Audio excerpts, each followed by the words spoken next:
नमस्कार दोस्तों, Anupama Raj Dandotiya welfare foundation ARD news में आप सभी का स्वागत है। दोस्तों, आज हम बात कर रहे हैं हिमाचल प्रदेश की उस चर्चित अंकिता भंडारी केस की, जिसको लेकर अब मोदी की डबल इंजन सरकार ने CBI जांच करने के लिए हाँ कर दी है। दोस्तों, बीजेपी के VIP नेताओं के शामिल होने की खबर वायरल वीडियो के बाद भारत ही नहीं दुनिया भर में चर्चित अंकिता भंडारी हत्याकांड से अब मोदी शाह भी हैरान है।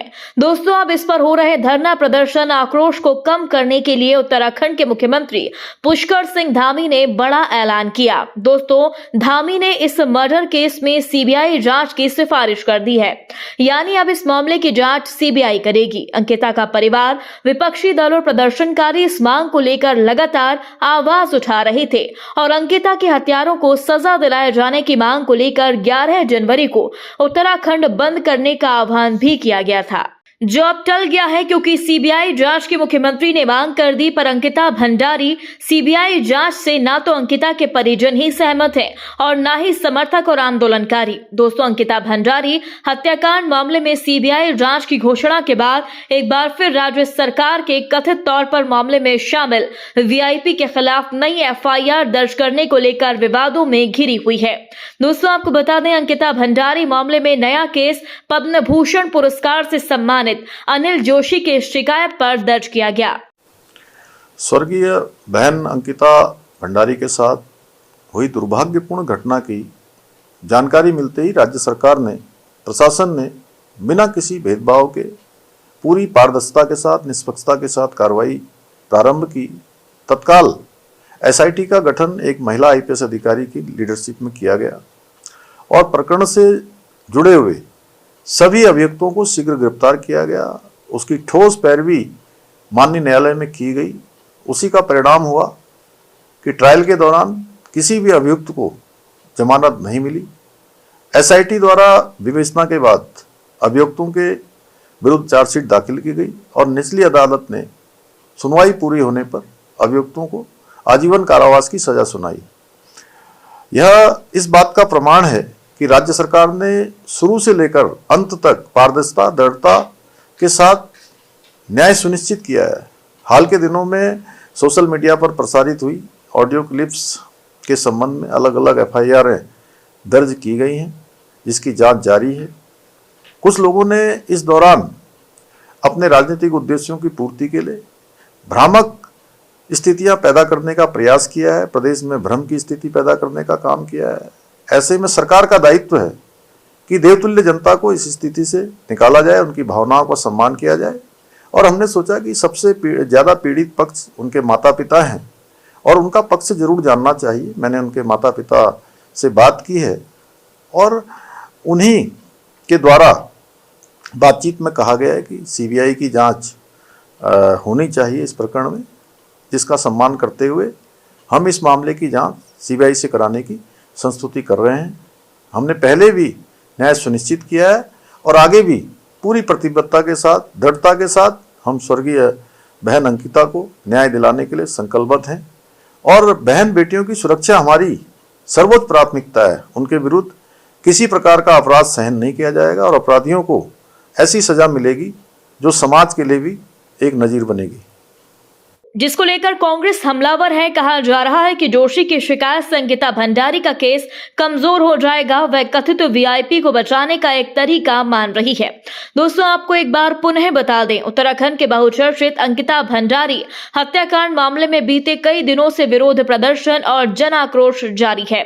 लगातार हो रहे विरोध प्रदर्शन पर अब तो देश ही नहीं विदेश में भी धामी और मोदी की थू-थू होने लगी है, जिसके बाद आखिरकार रहस्यमयी VIP भूमिका के सवालों से घिरी राज्य की पुष्कर सिंह धामी सरकार ने CBI जांच को मंजूरी दे दी। पर इससे पहले इस मामले में सरकार की ओर से पद्म भूषण पुरस्कार से सम्मानित अनिल जोशी ने एंट्री कर एक याचिका दायर कर शिकायत के संबंध में जो विषय देहरादून में दायर FIR में दर्ज करवाए, उसको लेकर अंकिता के माता पिता के साथ साथ अन्य समर्थकों ने आपत्ति दर्ज करवाई।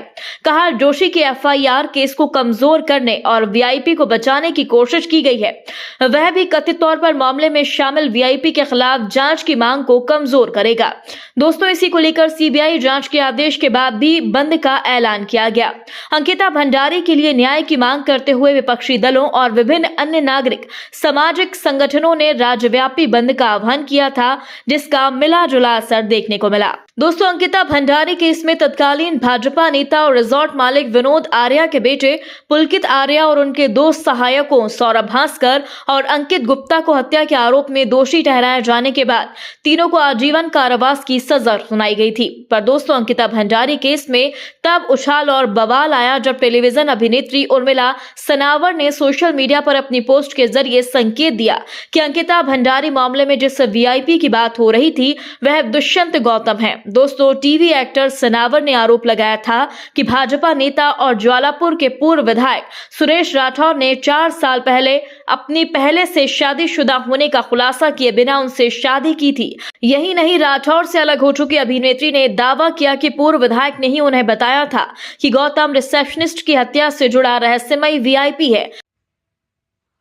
विनोद आर्या उस अंकिता भंडारी का जो लड़का बंद है वो विनोद आर्या का वो अंकिता भंडारी के मर्डर में बंद है। अंकिता भंडारी को उसने प्रेशर किया कि तू दुष्यंत को देखी, रात को इसके साथ सोगी, उसने मना कर दिया। उसने ज्यादा पी ली, उसने सुसाइड कर ली। अंकिता बोले मैं ये काम नहीं करूँ। वो होटल वहीं बता रहे थे ना आप, जहां हम गए थे घूमने? हाँ, वही था जहाँ वो टाइगर पैगर मिले थे, मैंने दिखाया था जहाँ रिजॉर्ट है और अंकिता भंडारी थी उसमें। और वो पहाड़ी छोड़ेंगे नहीं किसी भी कीमत पर दुष्यंत गौतम को। अगर दुष्यंत गौतम को अभी पार्टी ये कह देती कि पल्ला झाड़ देती तो पार्टी गिर जाती, भारतीय जनता पार्टी गिर जाती। 2 लोगों के नाम है इसमें, मैं फिर बता रहा हूँ, एक दुष्यंत गौतम और एक अजय कुमार, वो संगठन महामंत्री, दोनों उसके महामंत्री संगठन, दोनों। ये हरिद्वार था, उसका मुझे पता नहीं वो कहाँ था। कौन? इनमें से कोई 2 के नाम आए हैं, संगठन महामंत्री अजय और दुष्यंत कुमार पता नहीं मुझे कहाँ है, लेकिन ये उस दिन यहाँ ठहरा हुआ था। तो सीबीआई वगैरह जांच नहीं हुई, खुलासा नहीं हुआ? अरे भैया, सीबीआई में जो तो मैं बता रहा हूँ, पार्टी बचा देती है, पार्टी की छवि खत्म हो जाती है। सीबीआई क्या करेगी? महामंत्री है वो, पार्टी धीरे से हटा देती है बस। बाद में बदनामी तो पार्टी की है ना। मुख्यमंत्री ने बचा रखा ना उसको। मुख्यमंत्री ने बचा रखा, ये शब्द इसके हैं, हमारे नहीं।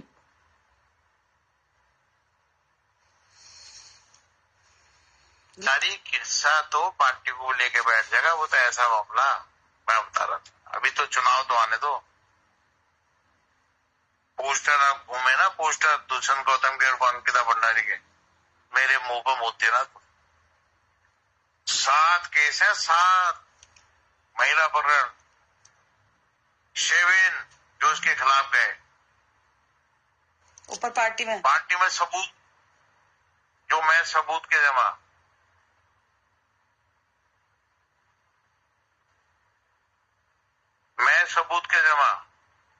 दोस्तों, जिस तरह से अंकिता भंडारी केस में लगातार खुलासे हो रहे हैं, इस पर आप सभी का क्या कहना है कमेंट बॉक्स में हमें जरूर बताएं। यदि आपने अभी तक हमारे चैनल को सब्सक्राइब नहीं किया तो प्लीज बेल आइकन दबाकर अभी हमारे चैनल को सब्सक्राइब करें। अगली ताजा अपडेट के साथ हम आपके बीच एक बार फिर हाजिर होंगे, बने रहिए हमारे साथ।